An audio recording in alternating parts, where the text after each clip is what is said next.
Viewers and subscribers, please make sure to subscribe to Saga News TV and give a like and share, because if you don't, you will miss out a lot of news. A St. James man has been charged in connection with a group attack that left another man nursing serious wounds in Bamboula, Lilliput early this year. Charged with wounding with intent is 30 years old Duran Adam of Ocean Heights, Lilliput, St. James. Reports from the Baraton police are that about 8 p.m. on Sunday, April 20, a man was walking along a roadway when Adams and several other men allegedly attacked him, stabbing and beating him. The injured man managed to escape and later reported the incident to the police. Adam was arrested during an investigation and later charged after being interviewed.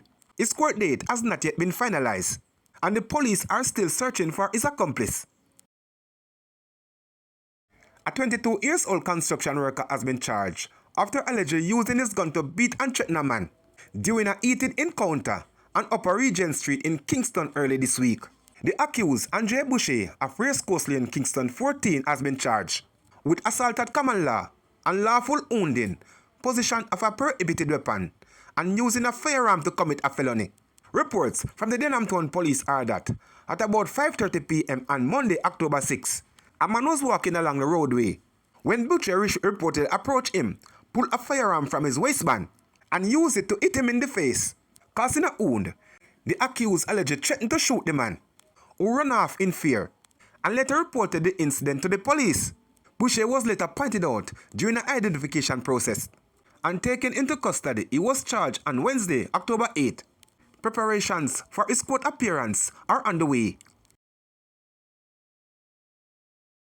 2 men were gunned down and a high-power M16 rifle was seized during 2 early morning police operations in St. Catherine on Thursday, both linked to the mass shooting in Commodore District, Linstead, that left 5 people dead and 4 others injured. The first raid happened shortly after 5 a.m. when a giant police military team went to a premises at Jewel's Estate, Bagwalk. According to the police, the team was met by a man armed with a rifle who reportedly pointed it at them. Lawman opened fire and the man was later pronounced dead. An M16 rifle, a magazine and ammunition were seized. Later, investigators carried out a second connected operation along Orange Lane in the parish. Cops say they intercepted a vehicle carried several men who opened fire on them. The fire was returned, and when the shooting subsided, one man was found suffering from gunshot wounds. A pistol was taken from him. He was taken to the Spanish Town Hospital, where he was pronounced dead. Both incidents have been reported to the Independent Commission of Investigation. Detectives from the St. Catherine North Police Division are continuing their probe. The police are urging anyone with information to contact Crime Stop at 311, the NIB tip line at 811 or the nearest police station. The death of a man whose body was discovered in his Kisseltown yard on Wednesday is being looked into by the St. Catherine police. He is 55-year-old merchandiser Andre Nelson of Marysfield in the area. The police say suicide is suspected. Reports from the Guamama Vale police are that about 5:10 a.m. Nelson woke up and went outside to water his plant. According to the police, he was later found hanging by a piece of electrical cord around his neck in a section of an unfinished building in the yard. The police were summoned. Upon arrival, the body was observed with both wrists slashed, and a knife was observed beside the body, the police reported. The body was subsequently removed.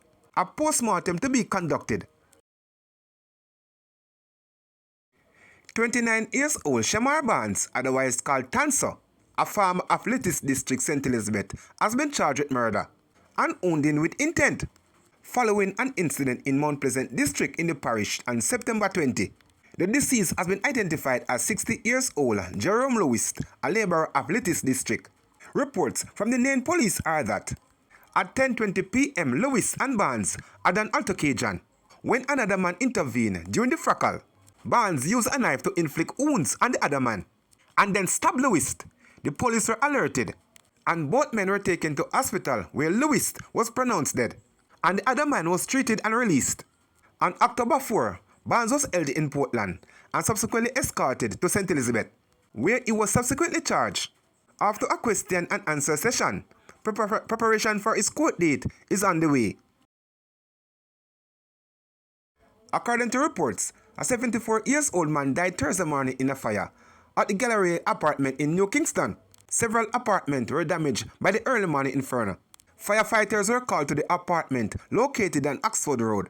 After 3 a.m., 2 units were dispatched by the Jamaica Fire Brigade. The fire reportedly started in the deceased man's penthouse apartment. On the 6th floor, the police and firefighters are investigating. More information to come. As detectives combat the scene on Tuesday night drive-by shooting on Tex Lane in central Kingston, which left 6 people including 2 minors and a disabled youth nursing gunshot wounds. Betty stood silently at the corner and trembling with tears for the 53-year-old mother. The sound of gunfire was a chilling reminder of the night her life changed forever, June 13, 2024. Boy, a gunman changed my life forever, Betty said, who lost her right arm to gunshot. Me dey outside my gate on Charles Street. I talk to my sister, and a car just pull up and just start fire shots. Me run and one bullet fly right across my hand and lodge in my sister back, she recalled. Once an independent fisherwoman for more than 30 years, Betty said the shooting robbed her of her livelihood and her freedom. From me get shot, me no go back out go do my business, she said.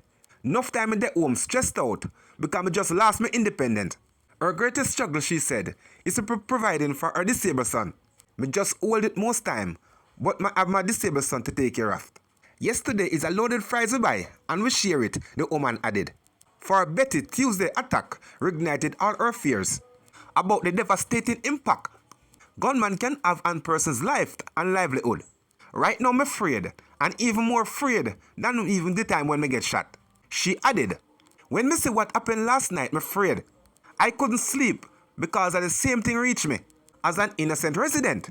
When me hear the shot, them run out of my house because me think me disabled son outside.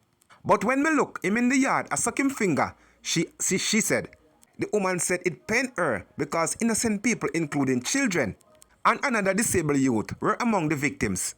When me hear say a next disabled youth get shot and other children, it hurt my heart. Me sit down and cry because me feel away. Innocent people just about them business and get gunshot.